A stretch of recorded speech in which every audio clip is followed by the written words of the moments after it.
Hey guys, it's Missy Wolf, and I am here with Jackson Rathbone to talk about music, movies, and more. How are you doing, Jackson? I'm doing well. How are you doing, Miss Missy? I'm doing well. Now, this week is a very special week. It's the 10-year celebration of Twilight, and you've been promoting the heck out of that and your new stuff and your music, and I have so much to talk to you about. Where do you want to start? Oh, well, we can start with the fact that we have the 10-year anniversary edition of Twilight coming out or it's out now on Blu-ray. And I actually went and did a behind-the-scenes tour with our director, Catherine Hardwick, going back to Portland and showing the places we filmed. And then I also have my debut solo EP out called American Spirit Blues, which is iTunes, Amazon, Spotify, Google, it's all on the internet. Yes. And then and then I also got I got this movie coming out in theaters all across the nation. It's already sold out in New York City. It's coming to LA next, and then to Austin, Texas, New Orleans, Portland, Oregon, and across the internet as well on VOD. It's an amazing true story called Heart Baby, where I actually play a singer-songwriter who was in jail back in 1984. Now, his best friend, George Martin, was also in jail and was the best prison boxer there was. And this guy was so good, he would knock out pros. And the governor finally came to George and said, "Hey, George Martin, we're going to let you out of jail if you go fight for the U.S. in the 1984 Olympics." But George Martin turned him down. And the reason is going to blow your socks off. And we have an amazing rockabilly record with Heart Baby. The soundtrack, the real Doc, the guy I played, is a songwriter on the record, and you'll hear me singing and playing on the soundtrack. It's a lot going on right now, Missy. I love it, and I love that you got to actually work with the real Doc. Was that terrifying for you at first? Oh, hell yes. Are you kidding me? It was exciting to know that I got to play a real guy. And then it was, I think, my first day in New Orleans, because that's where we were filming. First day, they're like, "Hey, come out to dinner. It's going to be the director, the producer, the cinematographer, and oh yeah, the guy you're playing is going to be there." And I'm just like thinking to myself, okay, well, what do I do? Do I just order the same drink that he does? What if he's a lefty? What do I do? But it was intimidating, but it was also an incredible thing. Like, he and I just both bonded over music, everything from Merle Haggard, Paul Simon, Cat Stevens, to the Stones and the Beatles, and just kind of talking about art and life and love and what it means to be an artist. And he's lived a lot more life than I have, but I was playing him at a younger point in his life, so it was just an incredible experience to be able to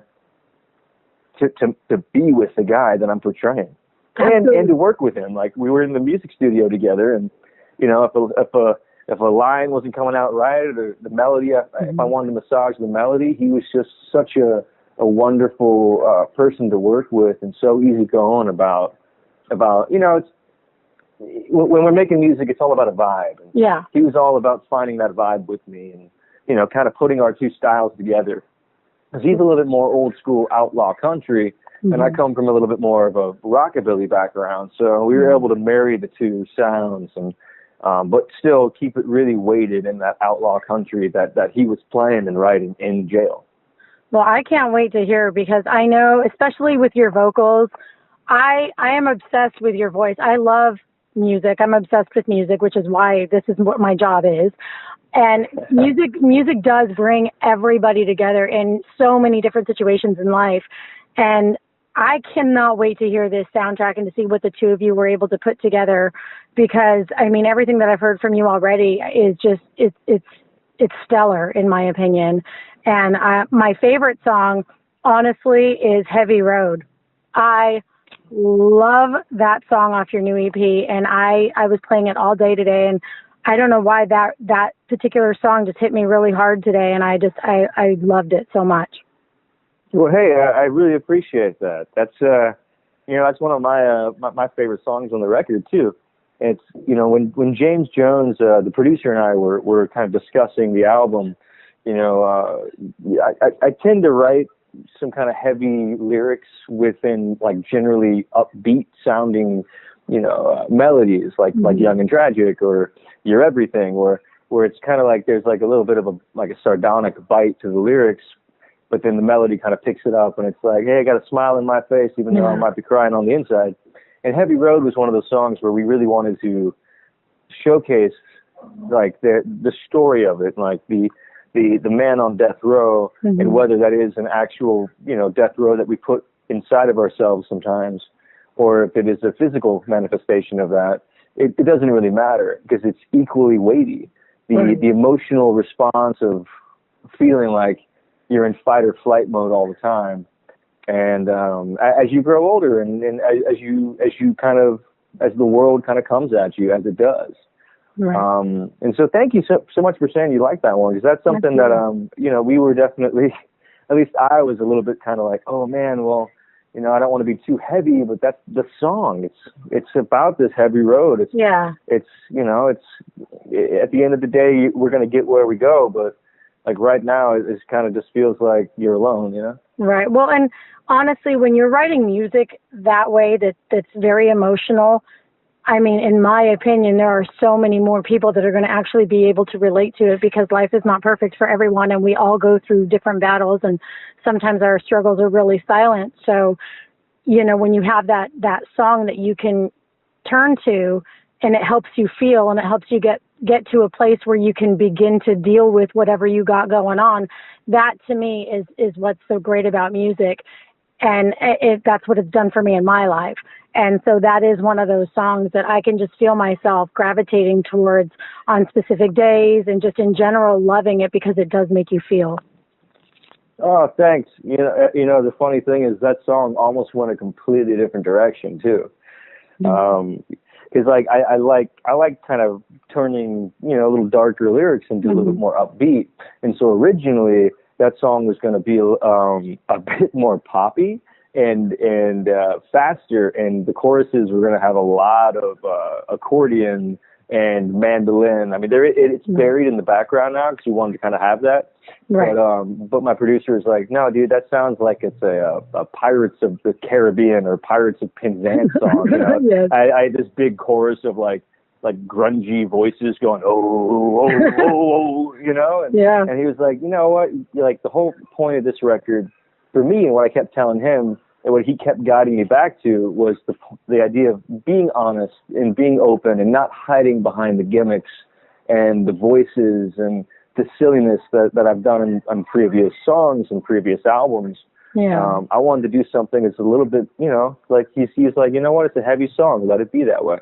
Exactly. And yeah, that's what we did. It worked. So kudos to him. I love that you did it. And I mean, I definitely, that's going to be one that's going to be on my playlist for forever now. So thank you. I have a question about your music. When did you get your start, and how many instruments do you actually play? Because from what I've been researching, you played quite a few instruments on this album. Yeah, so on this record, you'll hear me play all the guitars, acoustic, slide, steel, and electrics. The banjo I played on the record, the mandolin, the accordion on Heavy Road, and then some keys like Rhodes and organ, and then a little harmonica, just to round things out. I love it so much. You're so talented. Stop! Thank you. Did you always know? There's definitely better musicians than me. I always approached music the way I approach any art, which I like to study enough, but not too much to copy. And so, like whenever I know that there's a better harmonica out here, like especially we're recording in Austin, Texas, there's way better electric guitar players and slide players than me. But to give the authentic nature of what I hear as a songwriter, and not to go full tilt Nashville Music Row, like I wanted something that's, like my skill level and the thing that I can do, which is provide the real feeling and honesty of it. Yeah. So I by no means think I'm great at any instrument, but I'm pretty good at a few. Well, I love it. I love that it's all real. It's all authentic. It's not, synthesized stuff. I love that it's you playing those things and putting it out there for everybody to enjoy, and it's your talent. It's, that's what makes it art. And I, for one, am grateful for that. And I'm grateful for, honestly, your work ethic and a lot of the things that you've done in your career already, and the interviews that you give to other journalists. On behalf of other journalists out there, I just want to say thank you, because everything that I've seen with you has just been so great and informative and easy. You've made everybody, from what it appears to me anyways, you've made everybody feel so comfortable when doing interviews. And that's not always easy to do, in my opinion. As journalists, we get really afraid sometimes of who we're going to be talking to and what we're going to get. And you, in everything I've seen, have been great. So thank you. Hey, that's really sweet to hear. I'm totally blushing. I don't know if you can hear it, but I'm all red in the face right now. Well, I just look for certain things with people when I'm researching, and that was the one thing. Like, everything you had to say, whether it was a written email, interview, or if it was audio or video, you genuinely take the time to answer questions. And your answers, honestly, about your family and about travel with your kids, there's just so many things that you provide a different outlook for fans to really get to know who you are personally. And I think by putting your family first and setting such strict rules with when you're in the studio, what hours you're going to be in the studio, so that you can get back home to your family, it's just very admirable. And I've never heard that before in all of the interviews I've ever done. Not one person has ever said anything like that. And so when I heard that, I thought, wow, that's just incredible. Well, there's a long portion of my life where before I was a father, where I was missing many family engagements, like my cousins getting married, or my sister graduating from high school, or there were things that I really wanted to be there for, but I would have had to miss work opportunities or work for. And I after doing that for about 10 years, I just kind of thought to myself, that's time, man. Like, I don't want to keep doing that. At the end of the day, like, I'm not gonna. You know what that is? I think it's a Nancy Reagan quote, of all people. It's like, at the end of the day, you're not going to miss a business meeting that you had to skip out on, or you're not going to miss a deal that fell through, but you will miss the moments you could have spent with your family. And that, to me, it was always like, I remember that's something that would always play in my mind. And, I was so career driven and everything. And then I got my career to a certain point, where I could really focus on making my career, my job, my 9 to 5, and then, making sure that I get to spend time with my family. And that's why, now I'm spending so much time in Texas, is because I got my family out here, and I'm able to spend a lot of time with them. I've finally been able to be here for my nephew and niece's birthdays, as opposed to sending a card and a silly gift like a drum set when the kid's turning 3 years old, just to torture my sister. But now I get to, be there in person and deliver the trumpet, right? Just to see the look on my sister's face. I love but yeah, it's stuff like that. It's about spending time with what makes you as an artist, I dig deep into literature and art and film and even, pop culture. But at the end of the day, the real person, the real me, the id of my psychology is my family. And growing up with them, I grew up traveling all over the world. And, since I was born in Singapore, I moved to Indonesia, London, California, Norway, Texas, Michigan, and I've been all over. And the one consistency, I didn't have necessarily a friend I grew up with, but I had my family, and they are my friends. And I'm blessed to be able to say that I love them and I like them. Now, see, that is great, because, not a lot of people feel the same. Oh, trust me. You know, there's definitely times where I'm sure they don't feel the same way about me. But it's just the way it is. You know, it's like it's work. It's about putting the work in, and I spent a long time in my career putting the work into my career, and now you know, when my son was born, he's 6 years old now, but I took about a year off just to really focus on you know, being a father and figuring out what that meant for me.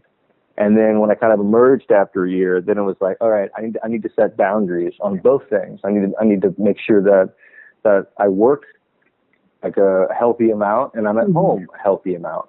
And I think, you know, nowadays with social media and smartphones and people being always accessible, that people, like, we forget that we need to draw those lines. Yeah. We need time off, like, because it makes our work better. At the end of the day, if you spend time with your family, you realize what you're doing the work for anyway. Right. You know? Right. I couldn't agree more. I think that family is amazing, and being able to recognize that and to set that boundary and stick to it is huge, because I think a lot of people want to, they just don't really know how. And then I've met people that just don't know how to say no. And they're the nicest people in the world in the industry, and they just don't know how to say no. So it's like they never have time for themselves, and it makes me sad. But yeah, you know, everybody's doing what they got to do for them, though. So maybe they're not sad, but it does make me sad for them. But moving on, man, you've got so much stuff that I could talk your ear off for the next like 10 hours. I'm not going to, but there's people might get bored. Like by like hour 3, people be like, "Yo, this is getting longer than Lord of the Rings." Right. There could have been. There's already been 5 endings to this interview. I know. Come on, like Missy, Peter Jackson over here, you know. but there's a few things that I just have to know, and one of them I can't help it. I've been following you on social media forever, and you lost a bet and had to get a tattoo of a ketchup bottle on your leg. And I've been dying to know 2 things. Oh God! Yeah. If you remember the bet, I want and can actually tell us, that would be the one thing. But the other thing is, what would have been the other punishment, like for the person who lost the bet? You know, when it comes to bets between gentlemen, there's 2 things that you got to do. One, you have to honor the bet. I lost fair and square, and that meant I had to get a ketchup bottle tattooed on my leg. However, the second part of the bet is that you can't really talk about it. Okay. It's not like Fight Club. So, you know, it's one of those things where I totally remember it was in New Orleans. I want to say it's about seven years ago, or, you know, give or take, 5 months. And, I remember exactly when and where and why, but, Okay. It's between me and someone else. But if I would have won, it would have been a lot funnier. Let me just tell you. This is like the ketchup bottle tattoo on the leg. It's pretty funny, but I think I had something that would have been even funnier, to be honest. Well, mad respect to you for that, because the first thing that came to my mind was he honored that, and that is amazing. And he's got ketchup on his leg, and it's just awesome. It was funny. I did this kind of, what do you call it? This like Grand Prix. They let me race, and part of like these kind of like actors / like pro series for the Grand Prix in Long Beach, and I got to race in it. And right before I did the race, my son was like a year old, and my wife like held up my son in my face like Simba, and she was like, "This is your son. Do not die out there." And I was like, "But I have to go really fast." And I might, and she's like, "Don't go too fast." And I'm like, "But I have to. It's racing." She's like, "Look at your son." And so I went out there, and I ended up placing like 15th or 16th out of 18. So like I was essentially the last place. And they held like this kind of like honorary dinner or whatever, and they gave everybody specialty license plates, and mine was ketchup. So it's been following me around ever since. So I get the ketchup bottle tattoo, and now people are making fun of me for not being the fastest racer on the track. I love it. I think it's great. It's a little one. Sorry, that was my daughter. She just ran in to show me her chopsticks, which I don't know why she has chopsticks, but that's okay, and it just made the interview that much better because I know that your fans love you and they get to know you a little bit more. Yeah, they know the. Hey, Presley, you want to say hi? You say hi? Right here, say hi. Hi, Presley. Hey, she's whispering. You can say hi loud. Say, can you make a monster noise? Can you do it louder? Oh my God, she's so cute. Yeah, it's very scary. Can you say bye-bye? Bye-bye. Bye-bye. Oh my God. Yeah, she's the best. I just have to tell you, like, that just made my entire week. So for Thanksgiving this year, I am just the most thankful for my family and this interview. That was so sweet. Thank you for sharing it with us. Of course, she's the best thing, man. I mean, look, at the end of the day, you got to keep what you love close. Yeah. And, if you don't have family in your life, then, you got to find that love somewhere. And I'm blessed with my family, and I have so much fun with them. So if I can share that love with anyone else, it makes me really happy. Well, I think it shows, and it makes me super happy. And I'm so excited for all the work that fans are going to be able to see soon. You have an upcoming film project called Dreaming Grand Avenue. I just finished filming that in Chicago, which is another big music city.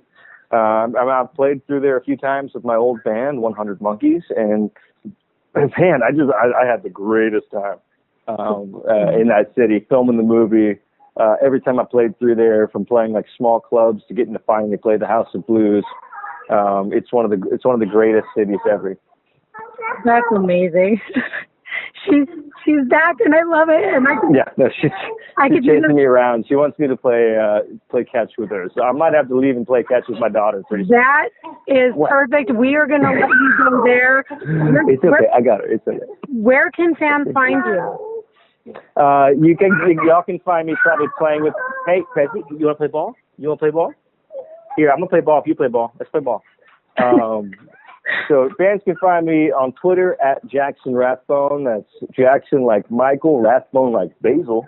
And on Instagram, same thing. And Facebook.com/my name once again. Honestly, if you kind of type my name into the Google there, you can probably find me where you can find me. But yeah, I definitely have. I got Heart Baby out in theaters. You'll be able to see it in Nashville and on VOD and like all across the nation very shortly. American Spirit Blues, my album is out now. I'm really passionate about both these projects. Yeah. And I really hope people give a listen and give a watch.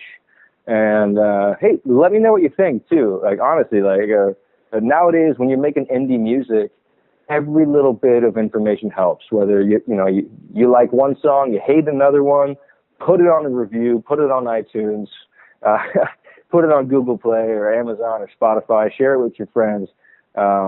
Nowadays, when it comes to independent music, it's all about word of mouth, and it's all about, sharing what you like. So if you like something I do, share it with a friend. All right. Well, we're going to leave it there, and we will definitely be sharing more of your work. And when you get out to Nashville, we gotta have you in studio because you are fantastic, and I cannot wait to talk to you more. But until next time, everybody, say bye to Jackson because we got to let him go play ball with his daughter.